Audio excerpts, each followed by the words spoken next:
Hello guys, welcome to tip zone. இன்றைக்கி என்ன பார்க்க போகிறோம் அப்படின்னா, இப்போ நம்மக்கிட்ட ஒரு டேபிளில் இல்லைனா பேப்பரில் ஒரு பிடிஎஃப்ல எதுலேயோ ஒன்றில் ஒரு டேட்டா இருக்குது, டேபிள் டேட்டா பெருசாக இருக்குது. அதை என்னால் உட்காந்து டைப் பண்ண முடியாது அப்படின்னா, அதை எப்படி ஈஸியாக இம்போர்ட் பண்ணலாம் டைப் பண்ணாமல் அப்படின்றதான் இப்போ பார்க்க போகிறோம். ஆல்ரெடி என்கிட்ட ஒரு இமேஜில் ஒரு டேட்டா இருக்குது. இந்த டேபிள் நான் எடுத்து வச்சுருக்கேன். இப்போ இந்த டேபிள் வந்து ஆல்ரெடி நான் இமேஜாக எடுத்து வச்சுருக்கேன். இப்போ உங்ககிட்ட பேப்பரில் ஒரு இது இருக்குன்னா, அதை ஃபோட்டோ எடுத்து இமேஜாக அப்லோட் பண்ணி வச்சுக்கோங்க சிஸ்டமில். அப்படி இல்லைனா வந்துட்டு ஒரு பிடிஎஃப் இருக்குன்னா அதுலேருந்து க்ராப் பண்ணி வச்சுக்கலாம். இந்த மாதிரியெல்லாம் பண்ணி வச்சுட்டு, இப்போ இதை நான் எப்படி இங்கே இம்போர்ட் பண்ணணும் அப்படின்னா, இந்த டேட்டான்ற டேபில், நம்மளோட எக்ஸலில் டேட்டான்ற டேபுக்குள்ளே கெட் அண்ட் ட்ரான்ஸ்ஃபார்ம் டேட்டா அந்த ஆப்ஷனுக்குள்ளே பார்த்தோன்னா நம்மளுக்கு தேவையான ஆப்ஷன் இருக்கும். என்னது அப்படின்னா இது. இந்த எக்ஸலில் கேமரா போட்டு ஒரு இது இருக்கா, ஃப்ரம் பிக்சர்னு ஆகுதா, ஹோவர் பண்ணனா ஃப்ரம் பிக்சர்னு காட்டுதா கீழே, அந்த ஆப்ஷன் தான் இப்போ நம்ம யூஸ் பண்ண போகிறோம். இன்னும் சில பேரோட எக்ஸல் எப்படி இருக்குன்னா, டைரெக்டாகவே வந்துட்டு டேட்டா ஃப்ரம் பிக்சர் அப்படின்னு ஆப்ஷன் இருக்கும். அதை நம்ம செலக்ட் பண்ணிக்கலாம். இப்போ எனக்கு வந்து இப்படி இருக்குது. ஸோ இந்த ஆப்ஷன் நான் செலக்ட் பண்ணி பிக்சர் ஃப்ரம் ஃபைல் கொடுத்துக்கிறேன். கொடுத்தேன்னா என்னோட டவுன்லோட்ஸில் நான் ஆல்ரெடி அந்த இமேஜ் வந்து வச்சுருக்கேன். ஸோ அதை நான் இன்சர்ட் பண்ணிக்கிறேன். இன்சர்ட் பண்ணேன்னா இங்கே டேட்டா ஃப்ரம் பிக்சர் வந்து இங்கே ப்ராசஸ் ஆகி நம்மளுக்கு இங்கே வந்துருச்சு. ஓகேவா? இப்போ நான் வந்து இங்கே நம்மளுக்கு ஒன்று விஷயம் காட்டுதா. இப்போ எனக்கு இந்த இடத்துல டோட்டல்னு வேண்டாம், எனக்கு வந்து வேறு எதாவது வேணும் அப்படின்னா அங்கே நான் வந்து மாற்றிக்கலாம். டோட்டல் மார்க்ஸ் அந்த மாதிரி வந்து நம்ம மாற்றிக்கலாம். இப்போ அந்த டோட்டல் நான் அப்படியே விட்டுக்கிறேன், அக்செப்ட் கொடுத்துக்கிறேன். இப்போ ஒரு காலம் ஒரு செல்லில் வைக்கும் போதும் நம்மளுக்கு அது அக்செப்டா இல்லையா அப்படி கேட்கும். அது நம்ம எல்லாத்துக்கும் அக்செப்ட் கொடுக்கணும்னு அவசியம் இல்லை, இருந்தாலும் நம்ம செக் பண்ணிக்கிறதுக்காக. இப்போ எனக்கு வந்து எல்லா டேட்டாவும் ஓகே கரெக்டாக தான் இருக்குது அப்படின்னு தோணுது. ஓகேவா? அதனால நான் அப்படியே விட்டுறேன். இன்னும் ஒரு சில சேஞ்சஸ்லாம் வந்து நான் இப்போ இதை இம்போர்ட் பண்ணிவிட்டு சொல்கிறேன். இப்போ எனக்கு ஓகே, இந்த டேபிள் எனக்கு கரெக்டாக இருக்குது, நான் இன்சர்ட் பண்ணிடுறேன். இப்போது இங்கே ஒரு பாப்அப் ஸ்க்ரீன் வருதா, you are responsible for validating the accuracy of all data. இது எதுக்காக வருது அப்படின்னா, நம்ம வந்து நம்ம எடுக்கிற இமேஜோட கிளாரிட்டியை பொறுத்து தான் நம்மளுக்கு இங்கே வரும்.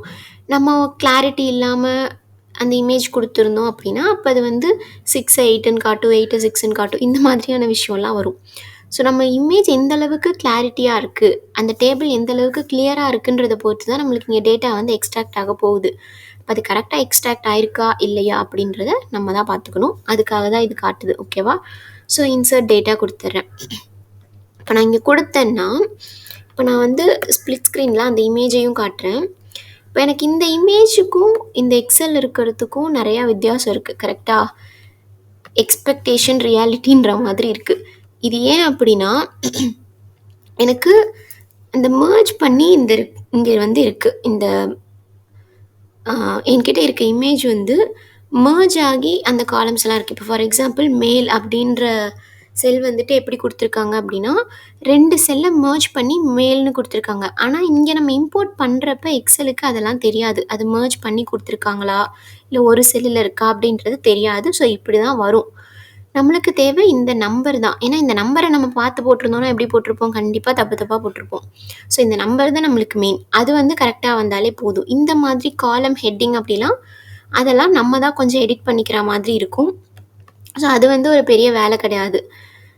அதை வந்து நம்மளுக்கு ஏற்ற மாதிரி இப்போ நான் இந்த மேலுன்றதை வந்து நான் மர்ஜ் பண்ணிக்கிறேன்.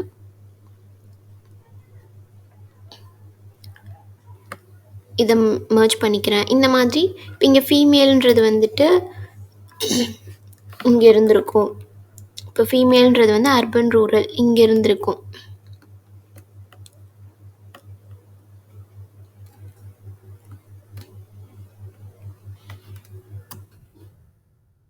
இங்கே வந்து நான் மர்ஜ் பண்ணி ஃபீமேல்னு போட்டுக்கிறேன். இந்த இடத்துல வந்து ஃபீமேல்ன்றது தப்பாக ஆட் ஆகிருக்கு. ஓகேவா? இப்போது இந்த ரோ வந்து தேவையில்லாமல் இன்சர்ட் ஆகிருக்கு அது பார்க்கும்போது. அதனால் அந்த ரோவை நான் டெலிட் பண்ணிடுறேன். பண்ணிவிட்டு இப்போ பார்த்தோன்னா இப்போ இந்த டேபிளோட ஹெட்டிங்கும் எனக்கு வேண்டாம், அதையும் நான் எடுத்து விட்டுறேன். எடுத்துகிட்டு இப்போ ஃபீமேல் அர்பன் ரூரல் அதே மாதிரி டோட்டல் அர்பன் ரூரல் இப்படி வந்துருச்சா.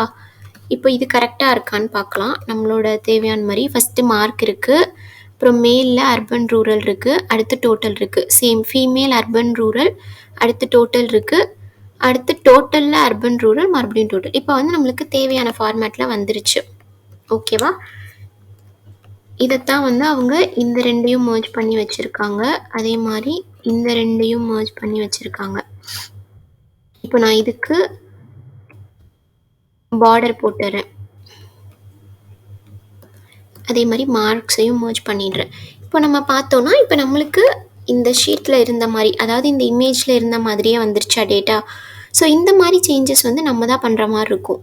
நம்மளுக்கு முக்கியம் இந்த நம்பர்ஸ் தான், அது கரெக்டாக வந்தாலே போதும். ஸோ இப்படி தான் வந்து இமேஜ்லேருந்து டேட்டாவை எக்ஸ்ட்ராக்ட் பண்ணணும். ஓகேவா?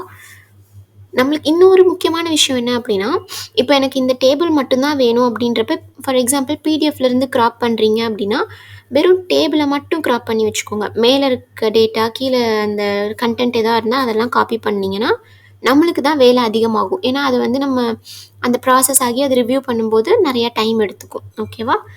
ஸோ இந்த மாதிரியான யூஸ்ஃபுல்லான எக்ஸல் டிப்ஸ் எல்லாம் தெரிஞ்சுக்கணும் அப்படின்னா டிப்ஸ் ஒன்று ஃபாலோ பண்ணிக்கோங்க. அட்லீஸ்ட் இதில் ஒரு விஷயமாவது உங்களுக்கு யூஸ்ஃபுல்லாக இருக்கும்னு நினச்சிங்கன்னா சப்ஸ்கிரைப் பண்ணிவிட்டு பார்த்தீங்கன்னா உங்களுக்கும் யூஸ்ஃபுல்லாக இருக்கும், எங்களுக்கும் நல்லது. ஓகே, தேங்க்யூ, பாய்.